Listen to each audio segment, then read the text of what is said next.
शिक्षा और समाज में शामिल करने के लिए बहुभाषावाद को बढ़ावा देना।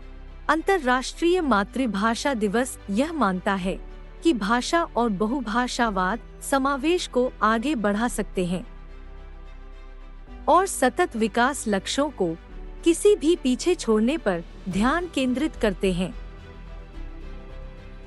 यूनेस्को का मानना है कि पहली भाषा या मातृभाषा के आधार पर शिक्षा बचपन की देखभाल के शुरुआती वर्षों से शुरू होनी चाहिए और शिक्षा सीखने की नींव है। इस वर्ष का पालन नीतिविदों, शिक्षकों और शिक्षकों, अभिभावकों और परिवारों को बहुभाषी शिक्षा के लिए अपनी प्रतिबद्धता को पूरा करने और शिक्षा में शामिल करने के लिए कोविड-19 के संदर्भ में शिक्षा वसूली को आगे बढ़ाने का आह्वान है।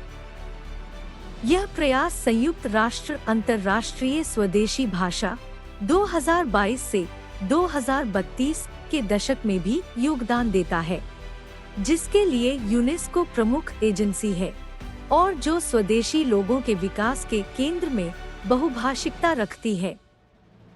बचपन की शिक्षा और देखभाल ECCE में सांकेतिक भाषा सहित बहुभाषावाद के माध्यम से समावेश को बढ़ाना, सीखने की नींव, भाषाई विविधता की सुरक्षा करना, भाषा, पहचान, संचार, सामाजिक एकीकरण, शिक्षा और विकास के लिए उनके जटिल निहितार्थ के साथ लोगों और ग्रह के लिए रणनीतिक महत्व के हैं। फिर भी वैश्वीकरण प्रक्रियाओं के कारण वे तेजी से खतरे में हैं या पूरी तरह से गायब हो रहे हैं। जब भाषाएं फीकी पड़ती हैं, तो दुनिया में सांस्कृतिक विविधता का समृद्ध टेपेस्ट्री है। अवसर, परंपराएं, स्मृति, सोच और अभिव्यक्ति के अनूठे तरीके बेहतर भविष्य सुनिश्चित करने के लिए मूल्यवान संसाधन भी खो जाते हैं।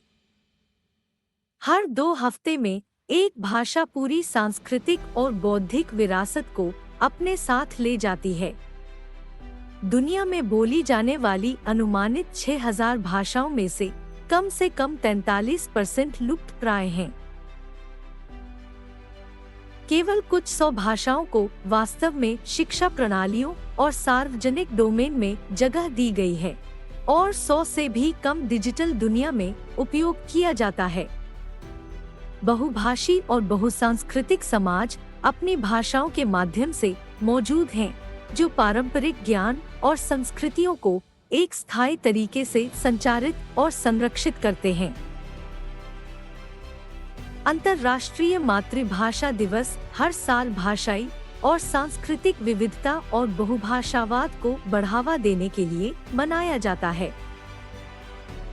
नवंबर 1999 में संयुक्त राष्ट्र शैक्षिक, वैज्ञानिक और सांस्कृतिक संगठन यूनेस्को के सामान्य सम्मेलन द्वारा अंतर्राष्ट्रीय मातृभाषा दिवस घोषित किया गया था। संयुक्त राष्ट्र महासभा ने 2002 के अपने प्रस्ताव में दिन की घोषणा का स्वागत किया था। 16 मई 2007 को संयुक्त राष्ट्र महासभा ने अपने प्रस्ताव A/61/266 में सदस्य राज्यों को दुनिया के लोगों द्वारा इस्तेमाल की जाने वाली सभी भाषाओं के संरक्षण और संरक्षण को बढ़ावा देने का आह्वान किया। इसी संकल्प के द्वारा महासभा ने बहुभाषावाद और बहुसांस्कृतिकवाद के माध्यम से विविधता और अंतर्राष्ट्रीय समझ में एकता को बढ़ावा देने के लिए 2008 को अंतर्राष्ट्रीय भाषा के रूप में घोषित किया और वर्ष के लिए अग्रणी एजेंसी के रूप में सेवा करने के लिए संयुक्त राष्ट्र शैक्षिक, वैज्ञानिक और सांस्कृतिक संगठन का नाम दिया। आज यह जागरूकता बढ़ रही है कि सांस्कृतिक विविधता और पारस्परिक संवाद को सुनिश्चित करने में, बल्कि समावेशी ज्ञान समाजों के निर्माण में और सभी के लिए गुणवत्तापूर्ण शिक्षा प्राप्त करने और सांस्कृतिक विरासत को संरक्षित करने और राजनीतिक रूप से विकास में भाषाएं विकास में महत्वपूर्ण भूमिका निभाती हैं। सतत विकास के लिए विज्ञान और प्रौद्योगिकी के लाभों को लागू करने के लिए